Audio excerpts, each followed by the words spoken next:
This is our very first theory of knowledge video, and we're going to start by looking at knowledge claims. How do you know what you know, and why is it important? Why should we care? Defining knowledge can be very difficult, so we need to break it down into multiple components. And the knowledge claim is kind of our base material from which we're going to be working on everything else. When it comes to science, math, history, it also start with, I claim this is right, or I claim that your claim is wrong. So a knowledge claim is simply a statement in which we claim to know something. I know this, or you know that. For example, I claim that Neil Armstrong was the first man to walk on the moon. This claim is based on information given to me by parents and teachers, by books and movies. It's also widely accepted across the world. This is Neil is first. And so that's kind of a factual knowledge claim based on ideas and facts.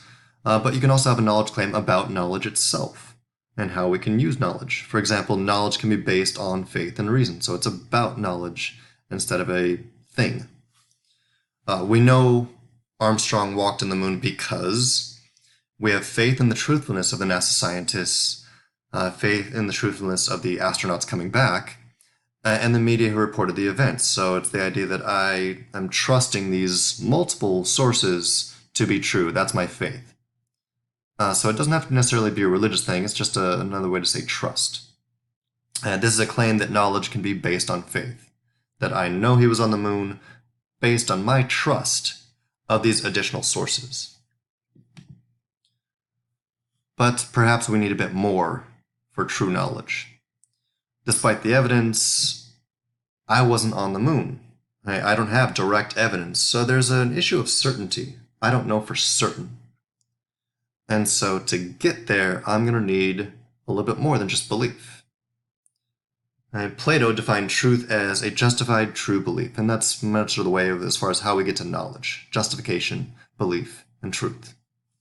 In this case, for that knowledge, the subject, me, knows the proposition, the claim, if and only if. So I need three things for it to be this true knowledge. One, the subject believes that idea or proposition, so I believe Armstrong was first on the moon. Two, is it true? Yeah, it's true. And three, is it justified, and should I be justified in believing this? Is there evidence? Or am I just blindly believing this without actually thinking for myself, using logic or anything else? So let's break that down, this justified true belief. Belief is where we start with most things. It's just a feeling that what you think is true, regardless of the evidence. Just, I believe that's true. I have this inkling that that might be true. And so this is a state in which I'm the subject, hold a claim or proposition to be true. I believe this. I believe that, but I don't know it yet. I'm just believing. I think that's it. And I'm going to need some justification and some truth to really make sure that it is knowledge. For example, the weatherman. The meteorologist believes it's going to rain tomorrow, but they don't have a time machine. They cannot know this for certain. This is a claim, but it's not a justified true belief. It's just a belief at this point. They don't know. They just believe it. I need more. So what if we go beyond belief to some evidence? Let's justify it. So we need to show that this belief is fair, right, and reasonable. We need evidence. I need proof. So the meteorologist believes it's going to rain tomorrow because of the storm front rolling in from California. Now I have a little bit of sense perception, a bit of science, showing me it is likely it's going to rain tomorrow, but it's still not a fact. It hasn't rained yet. And so we're using sense perception, we're using logic. There are a bunch of clouds, they're coming this direction, it's probably going to rain tomorrow. And then finally, did it happen? Is it true? Is it logically consistent, honest, correct, or accurate? And truth is iffy and hard to play with, and we're going to study this throughout the year. Let's say it rained.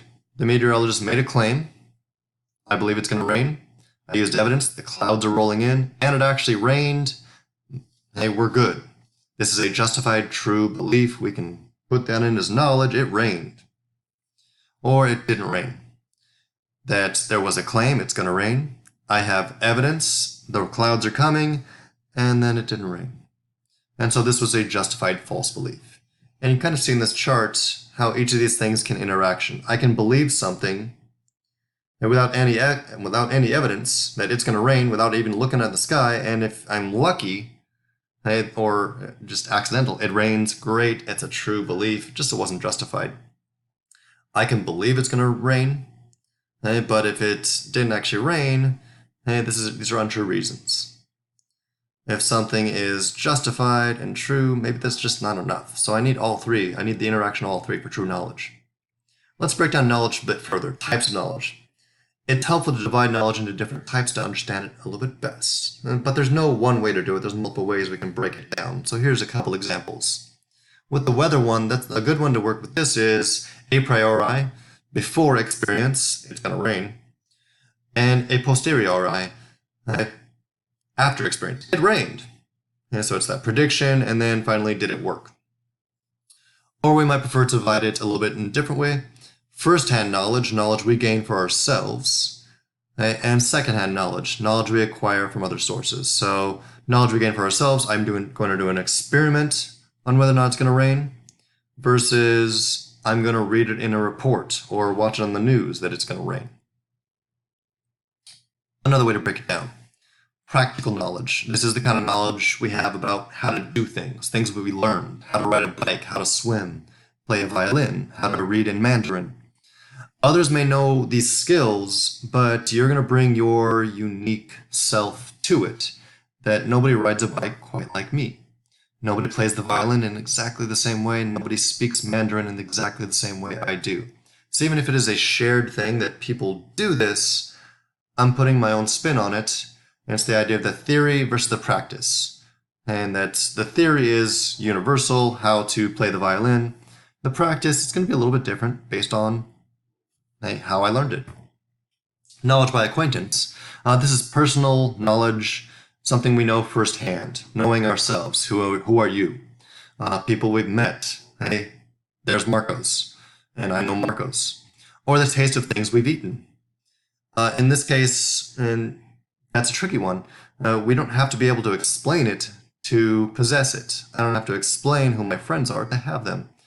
I know what chocolate tastes like, but I may not be able to fully describe it to somebody that's never eaten chocolate. I still possess that knowledge.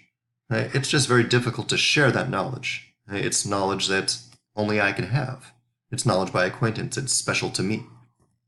Factual knowledge. This is most of our knowledge. Knowledge about events that have actually occurred or things that have been verified as true. We can do this just by definition. My parents are my mother and father. By definition, my mother is my parent. And by definition, it all works together. And so this is just based on a fact, based on language. And that parents, mother, father, that matches up.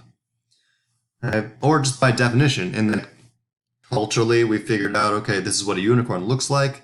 So I know what a unicorn looks like. Even if they don't exist, we have an idea, we have a mythology of what they are. And most of these will require justification via sense perception, emotions, faith, reason, memories. It all works together. And these are most facts. We'll stop there.